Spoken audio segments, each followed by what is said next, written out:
Hello, Unbreakable Mompreneurs. My name is Charisse Walker, your host, and today I'm here with Stephanie Hayes. On my podcast, we talk a lot about how to grow your business. We talk about how to come up with an idea, but today we're going to talk about exiting your business.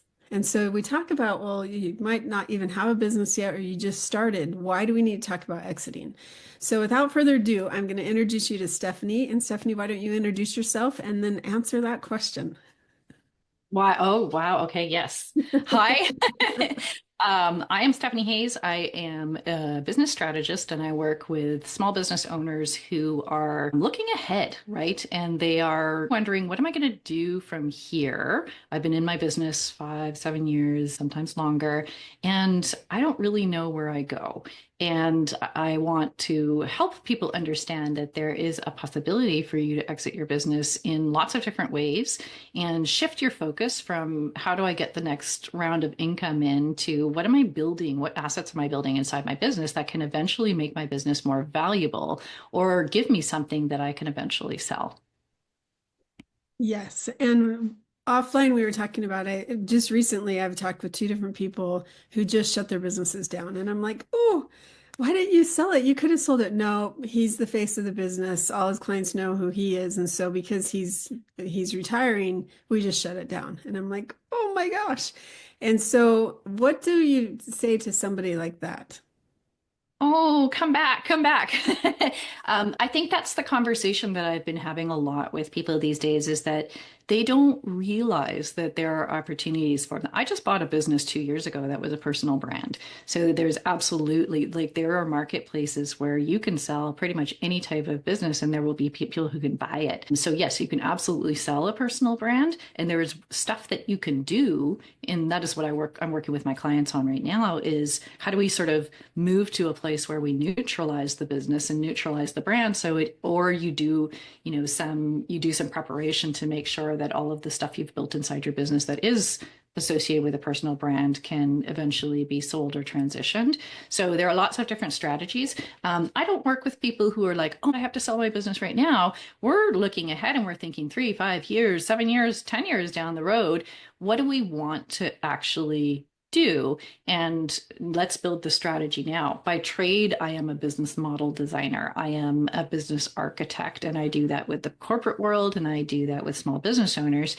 And when I look at exits from that perspective, I would rather see someone focusing their efforts on creating assets and creating something that builds wealth and value in their business as opposed to just constantly striving for more and more revenue. So certainly revenue growth and is a strategy to build more value in your business, but there's a whole lot of other stuff that you can do to create a business that is more valuable. So when you come from the perspective of a buyer, then you identify strategies inside your business that would appeal to someone who would buy the business. So that's why we work from like a valuation perspective.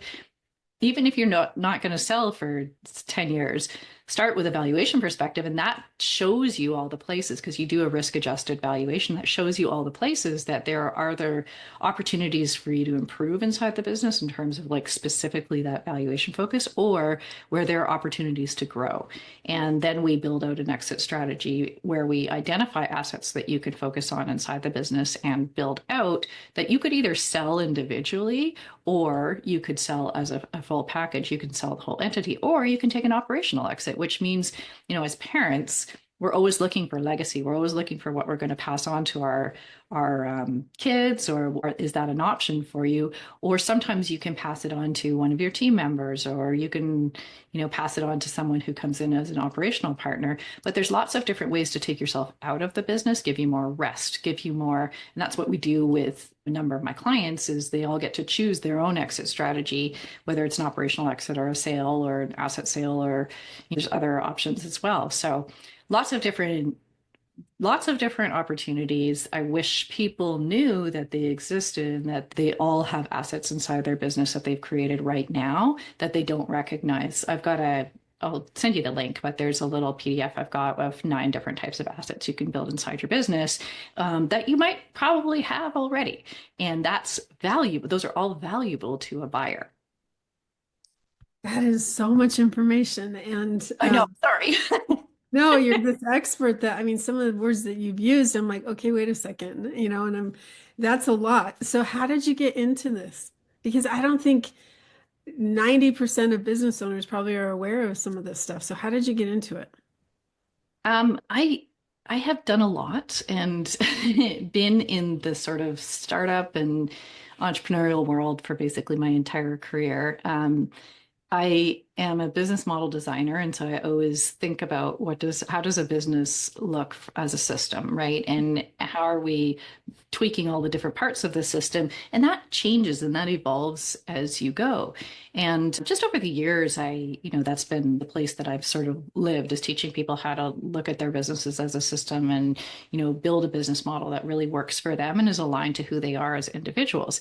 And then about 5 years ago, I was sitting in a retreat somewhere, and I was looking at this wall of all of the things that I've done and all of the experience I have. I own 4 different businesses and all this stuff. And I was like, what am I building?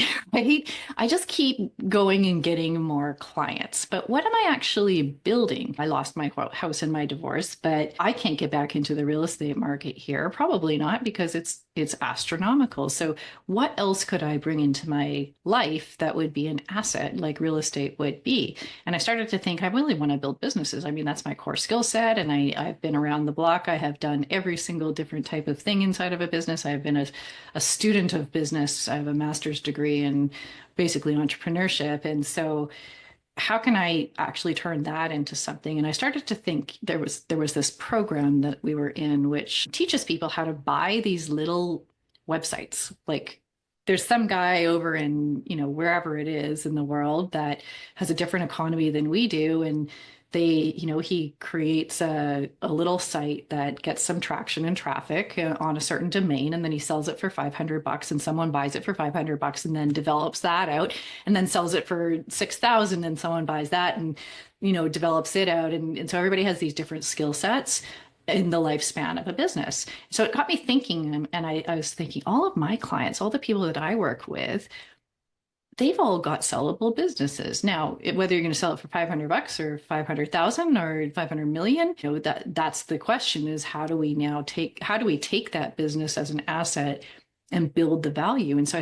this started eating my brain, and I was like, I need to buy, sell, renovate businesses. That needs to be my business model. But how can I teach other people to do the same thing and give them this new perspective on their business where it's not just focused on making income? That's And it amazing. was born.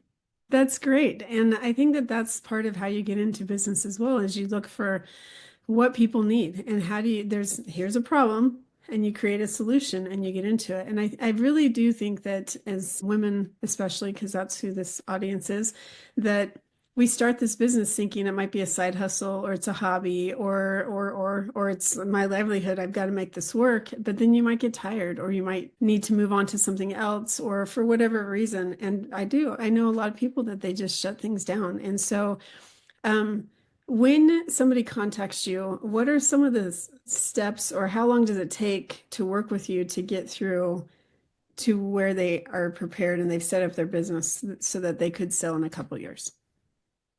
Well, I mean, that's a moving target, right? So the first thing that we would do is do an asset inventory, and we would take a look at the business model and the alignment of the business model and figure out what they're shooting for, right? Is it 5 years and you want to exit and you want to make $1 million? Is it 3 years and you want to triple the valuation of your business? Is it 7 years and you just want to take yourself out? Those are all different strategies. And so based on what you're aiming for, your current situation, your assets that you've built right now, and who you are as a business owner. Like, listen, I could recommend a whole bunch of different strategies, but I have clients who are like, I don't want to do that. That's not in alignment with, like, I hate this. So we're not going to bring that into your business model. So there's lots and lots of different things you can do to grow. And there's and that's what it comes down to, is growth in assets.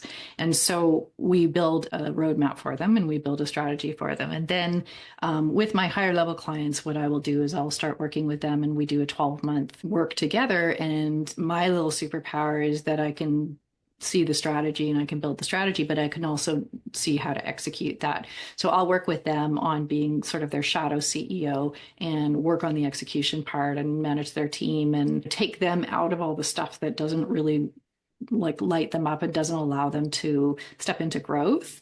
And they just sort of skyrocket. So depending on what your strategy is and what you're trying to achieve, that could be multi-year. It could be a couple of years. I don't typically like to get into the situations where it's like there's some urgency and I have to sell tomorrow, that kind of thing. I can help you with that. But once they get to the point where they're going to sell, then I'll work with them on preparing for that sale and putting together the offer letter and putting together and helping them with the negotiation. And then most importantly is we have to work on your post-exit strategy. So what are you going to do after you exit? Because a lot of people will exit and then they're just like, oh, my whole life has changed, right? So we do a lot of that work too.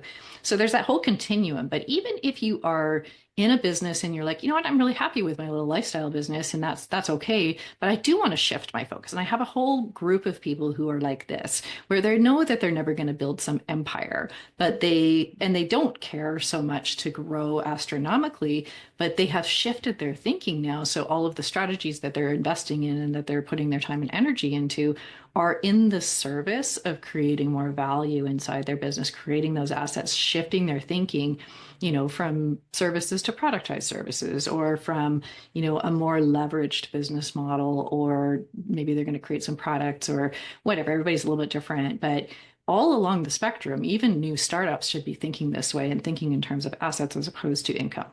And that gives you a much more viable and a more spacious business.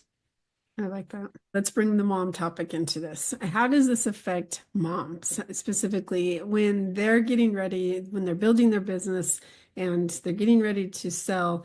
Like, how do they create legacy, or if they wanted to leave it with their kids, or because some children have no interest in what their parents do and other people do. And so do you work with people to kind of say, hey, look, I would love my kids, even though they're not highly involved in this, I want this to continue on as a legacy? Or do you see that a lot? Yeah, of course. And a lot of my clients are parents and they have families, and a lot of them want the space, right? They want the space, and they also really like the idea of creating something that maybe provides an opportunity for their kids to eventually work inside the business, but also that it might just be like a financial legacy where if they are going to exit and they're going to sell something, they get a little pot of money that can now be legacy for their kids or be an asset for their kids down the road.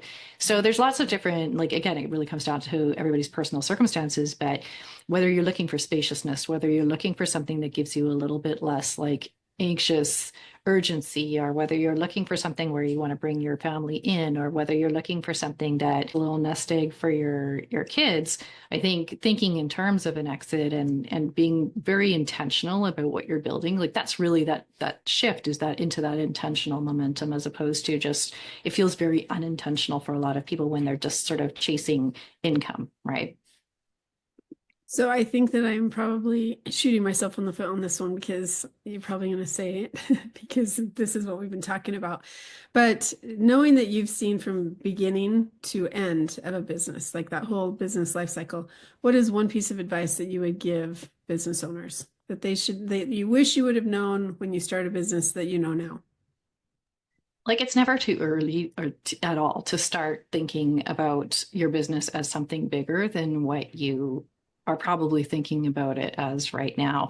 There is no like too early time for that, because it just shifts your mindset and it shifts your focus. When I have these conversations about this topic with all of these business owners, their mind just blows, because they so appreciate the shift, right? They so appreciate being able to think that everything that they've built is worth something. So I would say that's the advice, is it's never too early to start learning. And I have a whole like exit journey roadmap, which goes from like the very first inception of your business. What are the things you can do then that make sense? You're not going to build an exit strategy then, but you are going to think about what is the longer term plan and what do you want to build. And that will give you a much earlier perspective on on your direction rather than sort of floundering around and trying things, which you're going to do a little bit of anyway at the very beginning. But in each of those phases of the life cycle of your business, there are different things that you can focus on to get you to that longer term vision. That's great. Okay, so now let's switch gears as a mom, because we were talking before at our age and some of the changes in our body and what's happening.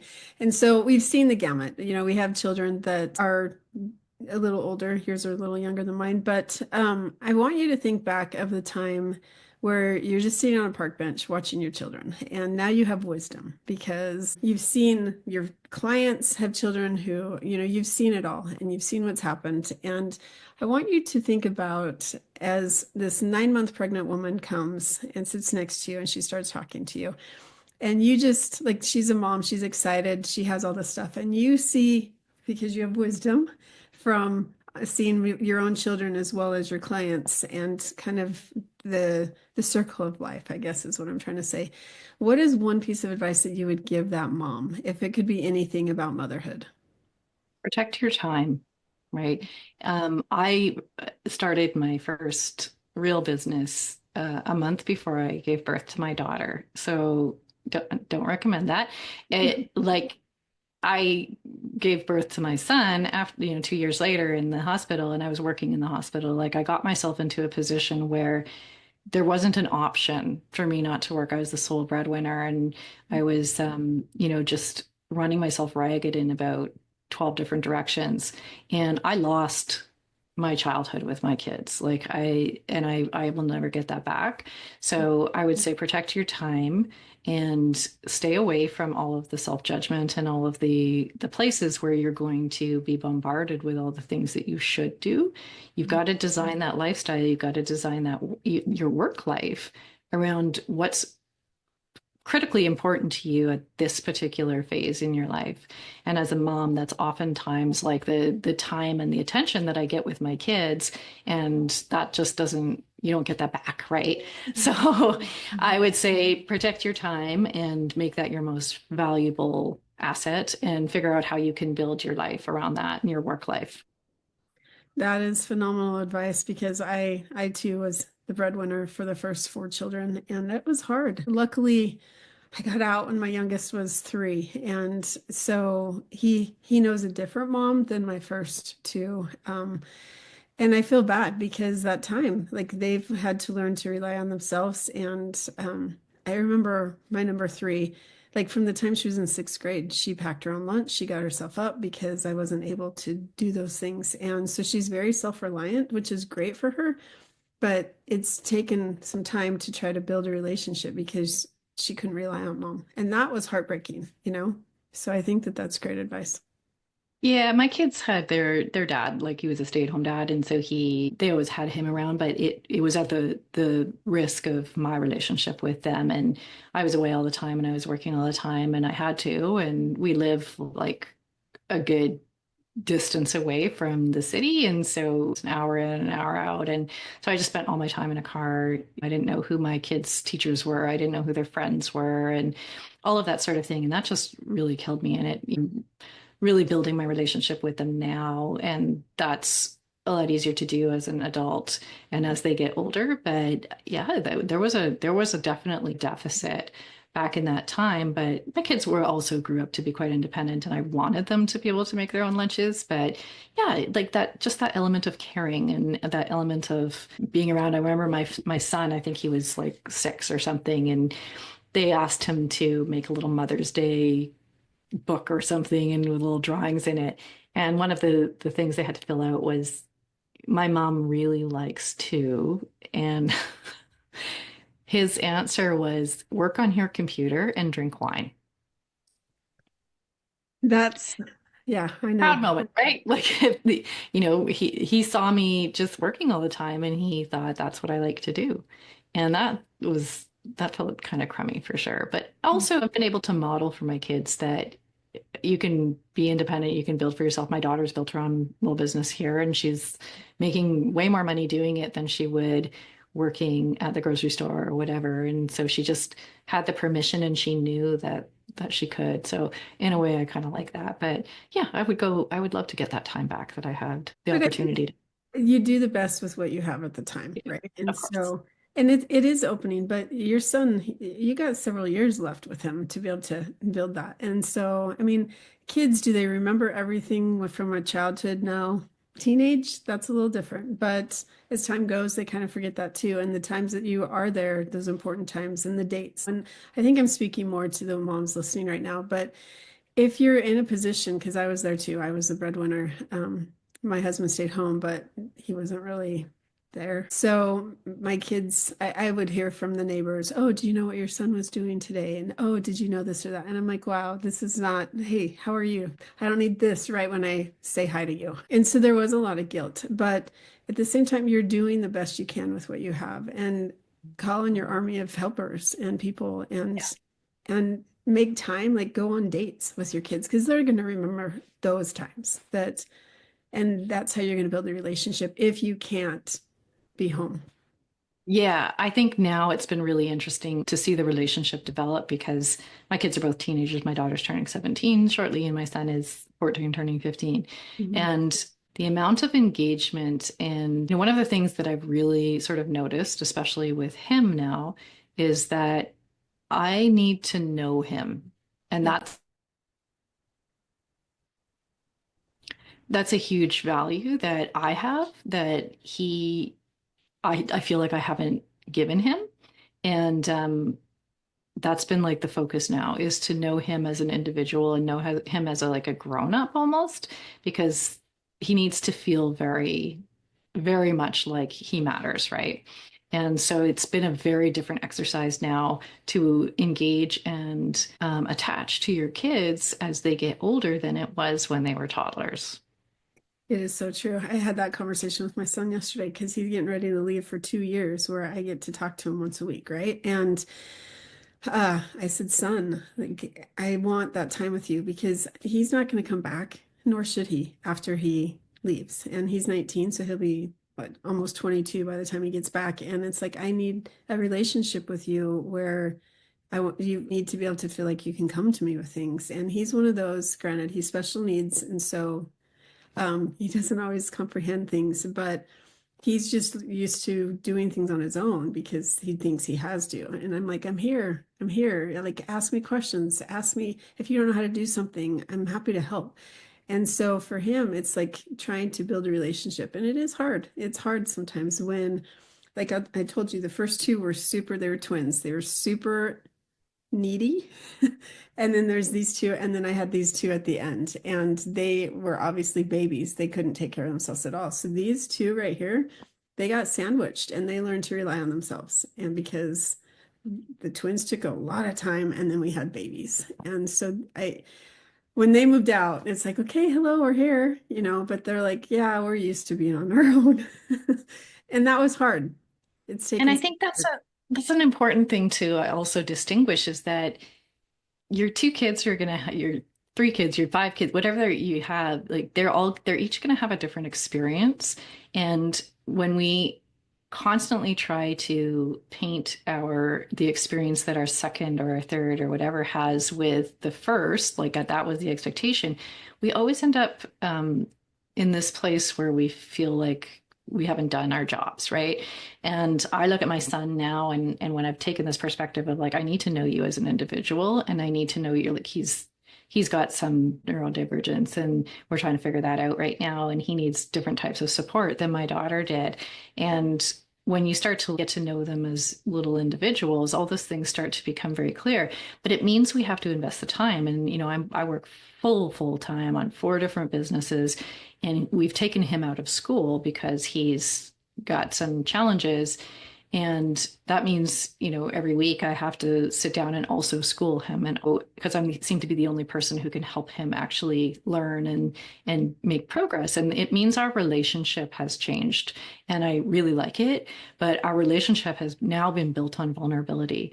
And when I recognized that he doesn't have the ability to regulate himself, I knew that that's the role I had to play. But I wouldn't have known that if I hadn't sort of been aware and been observant and started to look at this challenge that we were having and really try to take it apart from a different perspective, because it was this like cycle of behavioral stuff, and then the repercussions of that, and then the behavioral stuff and the repercussions of that. And I was looking at him going, what's going on? Like, I can't, this isn't a matter of just like discipline, right?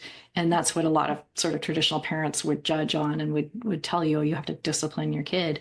That doesn't work for him. He's got PDA, he's got ADHD, he's got like a very unique brain, and nobody was seeing it. Everybody was just labeling him as this behavioral kid. And what I started to realize is this is all his reaction to anxiety. He would be resistant and he would shut down when he got anxious about something, or he felt like he couldn't perform. And so we need to not only be business owners, we also need to make time and space and like have the attention span to be able to identify these things in our kids, because sometimes we're the only ones that can. So this is why I keep coming back to like, give yourself, protect your time, and protect it in a way that gives you flexibility to be able to slot in a 2-hour working session with your kid on his homework, because that's what he needs, right? The job never ends, right? No, I literally had a breakdown with the school nurse yesterday. I didn't even mean to. Like, that's how embarrassing it was, because I've had 2 kids who have had surgery. One had his wisdom teeth removed. Then I have another child who, like, the flu. We dealt with that whole thing. And then yesterday I got to find out, which I'm going to get emotional again, that we get to start chemo drugs on my daughter, that she's 9, right? Like, she's 9. And so sure, it's not, she doesn't have cancer, but she has some things that require that medication. And so I like totally broke down at the school nurse, and I'm like, I am sorry. But it was a combination of like all of my kids. When someone said, Charisse, golly, you've been going through this for 2 years. I'm like, well, that's what happens when you have so many kids, because they all have issues at different times. And I can't imagine my life. There's no way I could do what I want to do and be the mom that I am today if I were still working my 9 to 5 job, like running colleges. I had to Yeah. quit because of that. And honestly, that's why I did, was because my kids needed me. And so that's, I think, why for me, this journey is so important, to help other women, that we all struggle as moms, and there are different ways. And if you have this passion or you feel this purpose, and figure it out, and like that way you can be the mom that you want to be. So I appreciate you being so vulnerable.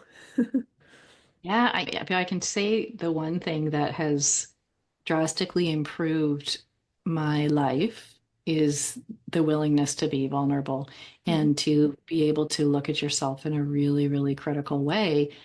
Not critical in the sense of being, mean to yourself, but just being open about understanding yourself and being willing to be vulnerable. And it's changed all my relationships. And I was definitely not a person who liked vulnerability. That sounded awful to me, because I've had to be very protective of myself. And once I started to learn to do that, it feels very uncomfortable, especially when you're being vulnerable with your kid. We had a car ride down to the city a few weeks ago. And when I started to really figure out what was going on with him, I apologized to him. And I said, I don't like how I treated you when you were a kid, because I saw you as this behavioral issue, as this stubbornness, as this. But what I realized now is that the way your brain works, this was you reacting to anxiety. This was you reacting to performance anxiety. This was you reacting to something that made you really uncomfortable. And I'm so sorry that I didn't see that back then. And everything changed in our relationship after that.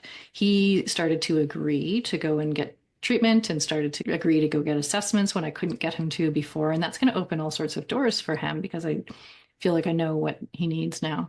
So that vulnerability and being able to sit in front of your kid and say, I really screwed up here, has completely changed my relationship with him. So vulnerability is hard. It is so hard, and it's hard to your peers. It's especially hard in the mom community, because there's so much judgment. I think moms judge other moms worse than anyone else does. But I find that the more vulnerable we are, the more that we open ourselves up and share, the more support that we get, and the deeper the relationships that we create. Nope, totally agree. That's a whole nother episode we could go on to. I think so. It's true. Life is just hard, and our children go in life in stages. And I think, with my son, same thing. When he was younger, wow, he was tough. But he's this great kid. And for some reason, I really do believe we're sent Like our children come to us for because we're the best for them for this earth. And I look and I can understand how my son thinks. And my husband sometimes gets frustrated. He's like, I don't care, he needs to. Da, da, da, da. And I'm like, no, but you have to understand this is how he's thinking, this is how he's feeling. And so this is his perception, this is his reaction. And um, it's hard, I think, sometimes, but it is so worth it. Like I look at my oldest now, one of the twins, that he still chooses his own path that I don't agree with all the time, but he's happy. And as a mom, that's what matters. Totally. I used to think that I would be so, when I grew up, it was, all about academics and that's all that mattered. And everything else kind of went by the wayside. And I thought, oh gosh, what if my kids don't get good grades? And now that I understand the system better and now that I understand them better, I'm like, I don't care. Like, Yeah, try as hard as you can, learn something, do your best. But the last thing I care about right now is their grades. Like there's so much I want them to do well, and I know what the opportunity is going to be for them once, but I also know that having built businesses all my life and I know what it looks like out in the real world. My daughter's built this business for herself and she's extremely talented at what she does. And she just kind of did it. And now she's going to have the opportunity to keep making money. She's got people coming from all over the place to come and work with her and get her services. And so she's building a brand. She's learning all this stuff. So I just know that there are so many more options out there for them and that academia isn't necessarily meant for everyone. And it's not a badge of honor. It is not, doesn't mean a whole lot if I came away with, first class honors on my grades. I'm much more interested in you being fulfilled and you finding a path that actually really resonates with you and makes you feel really good. that is so true. And I used to be this university snob, right? Because I graduated from a university and I had to. And then I started teaching proprietary college. And I'm like, oh my gosh, my kids would be like, they'd excel in this way more than this. And I realized that there's something for everyone. And like you said, it's not all about the grades. And I used to think like 100% attendance at school, I can't miss school. And then I travel a lot and I like to bring my kids with me because they get to go see, like we just went to Boston or we just went to Oregon. And so it's like they can see history in reality, not just from a book that quite frankly is wrong. So it's much more, yeah, they missed a week of school. Oh, well. COVID really changed their perspective on attendance too. Like once they realized that they could do all of their schoolwork One and thing. not have to go to school, now they just look at attendance, they're like, meh, whatever, right? Like even my son, it's really hard to get him to do his schoolwork because he doesn't see the point. He's very intelligent and he can get through it all, but he's just kind of like nonplussed about all of it. And he says, even if I don't do it, I'll still get put through to the next grade. And I'm like, I can't argue with that because it's true. We've just become the lowest common denominator, and there's nobody paying attention to the kids that think differently or that need different support. And he's sort of stuck in this weird vortex of people who don't have the resources to help him, and he's not bad enough that he needs some alternate program or whatever. So anyway, it's like really opened up my mind about I've got 3 degrees, I did all my education, whatever, but not everybody has to do that. And it also doesn't necessarily mean that you're going to be successful in your career. Like I've hired people who don't have any sort of university degree that are incredibly good at what they do. So they make a lot of money. So I think there's lots of options out there for people. And the academic snobbery was just something we grew up with in our generation. And that's really shifted for me and that's really changed. I still want my kids to do the best that they can and develop that habit. But I think there's a lot of different ways that you can be successful in your life. Well, and I think it's different too, because I do real estate as well. And I have a client that just closed on a home. He's $200,000 in debt and he's making $40,000 a year. Like, how are you ever gonna pay that off? Right. And I just think that the sun's shining. I just think that that's just a huge disservice. And yeah, he's doing what he loves, but what kind of financial hardship are you going to have for your whole life because of that? And so you're right, it's not for everybody. And I do agree with your son. I have a friend, my daughter's friend, who has a sister who she acts like she's 4, she's 7. They've held her back actually, but she can't read. She's in first grade and she can't read. So when she comes over to the house, I'm like, okay, you guys, we're going to teach her a word today. So it is a different situation than what we grew up with, I think. Yeah. Oh, 100%, 100%. And I actually am not unhappy about that. Like, I do think that institutions like education have to evolve. And my kids know so much more about the world than we ever did because they've got access to social media, they've got access to TikTok. My daughter, when she was, of that age, she was starting to get her period. And I was like, okay, I have to tell you how. She's like, no, I already know how all this works. There's a lady on TikTok who has a TikTok channel that is Mhm. just for, prepubescent girls, teaching them all about their bodies. And I'm like, wow, I actually didn't know how you get pregnant until I was trying to get pregnant. I don't mean like the act, Right. but Right. like I thought you could get pregnant any time of the month. Seriously, I never had the education to somehow like maybe I just didn't get it, but whatever. But she knows everything I talk to her about or I try to teach her. She's like, yeah, yeah, I know. Well, they have access. Like, so what does education now look like, right? What are we trying to educate our kids on?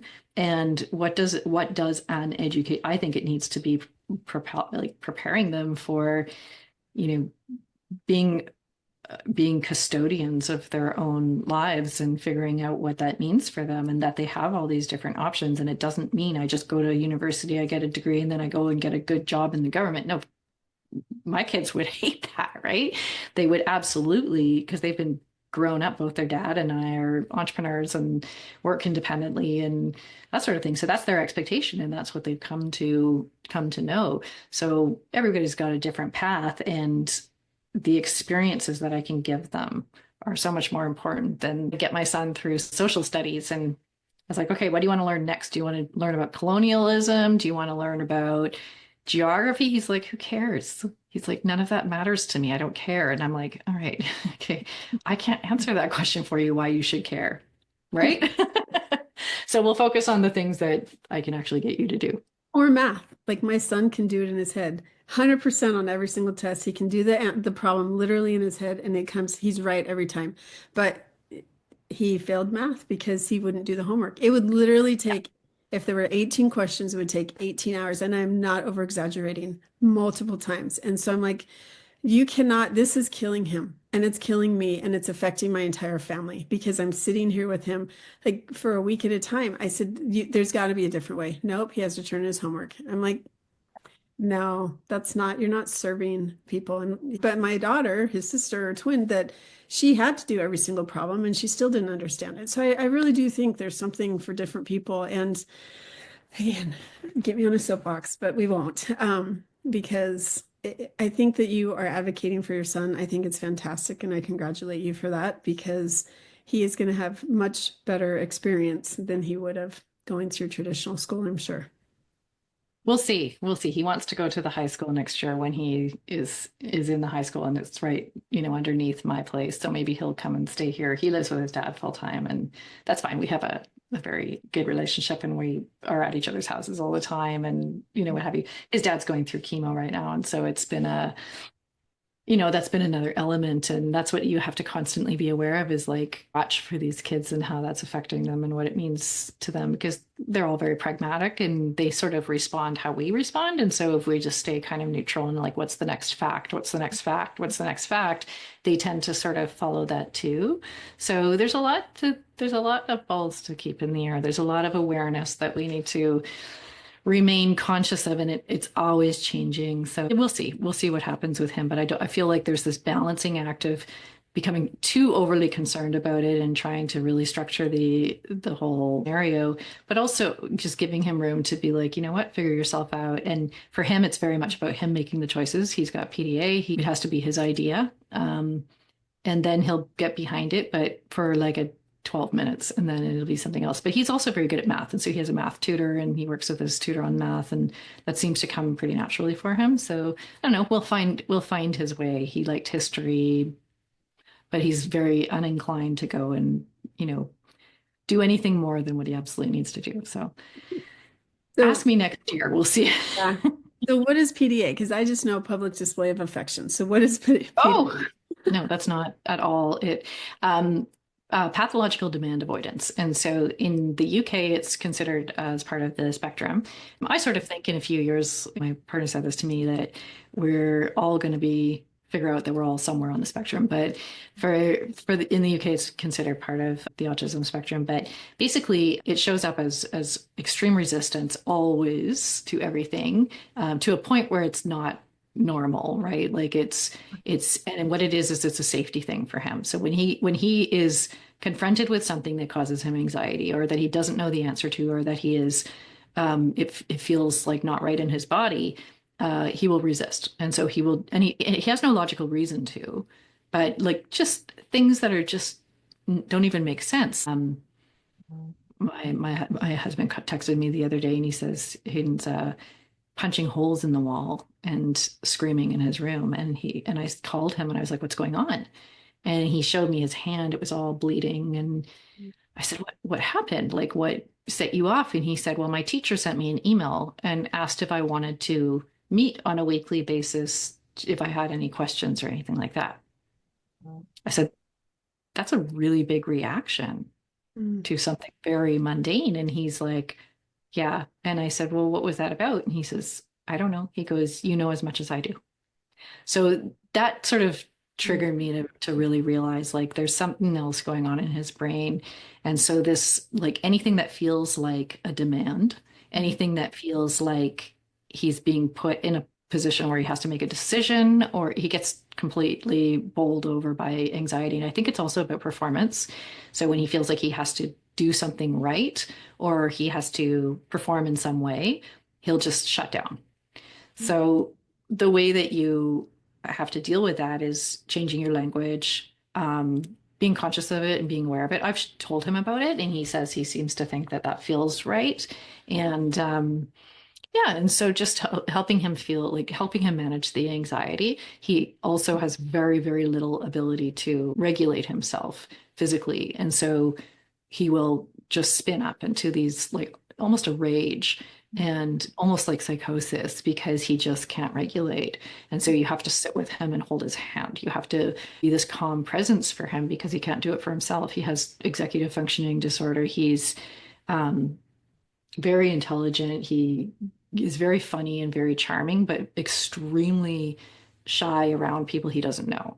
But get him in front of other people, he's an actor, right? He's a performer. He's very, very engaging. So he's this little like enigma, right? And he's got all these different layers to him, but I don't feel like anyone has been able to help him. And I think he's been let down a lot by, including myself, right? Before I understood him. So he's really like turned into this, he's really shut down, right? He's funny and he's engaging and he's like happy-go-lucky and he's a good kid, but he's also very shut down. So we're trying to unravel all of that stuff and get him assessed. And he's already been assessed with ADHD, which was a no-brainer to me, like if you knew him. So all these layers, right? So we'll figure it out. But learning about PDA, it was a friend of mine who works in the school system and works with like autistic kids and has all the training and what have you. And she kind of put it on the table. And so I think you may want to look into that. And it really resonated with me. Thank you for sharing that, because I'm sure someone else is going through it. Sounds kind of like my oldest son, which I wish I would have known that. He had probably part of that, but yeah, it was tough. So it's hard, but you're advocating for him, and congratulations. Thank you. Yes, trying for sure. We never have the answers, do we? And they're never cookie cutter. You wish they could be, but they're not. Well, Stephanie, thank you so much for being on. Yeah, I really appreciate it. It was a great conversation. If somebody wanted to find you, how would they do that? Best place to find me is at my website, stephaniehayes.biz. And I'm also mostly active on LinkedIn. Okay. Well, thank you so much. And moms, I hope that you were able to listen to this and realize that we are moms too, and we have our struggles, and it's okay. But if you're looking to start your business, or if you're looking to build a business, think about your exit strategy. And that's where Stephanie comes into play. So go out and make it a great day. Beautiful moms, remember, you are unbreakable. Keep illuminating the world with your strength, pursuing your dreams, and reveling in the splendor of motherhood. This is Charisse Walker, bidding you farewell for now. Stay tuned for more empowering conversations on the next episode of the Unbreakable Mompreneurs podcast. Until then, keep shining bright. Signing off with love, Charisse Walker.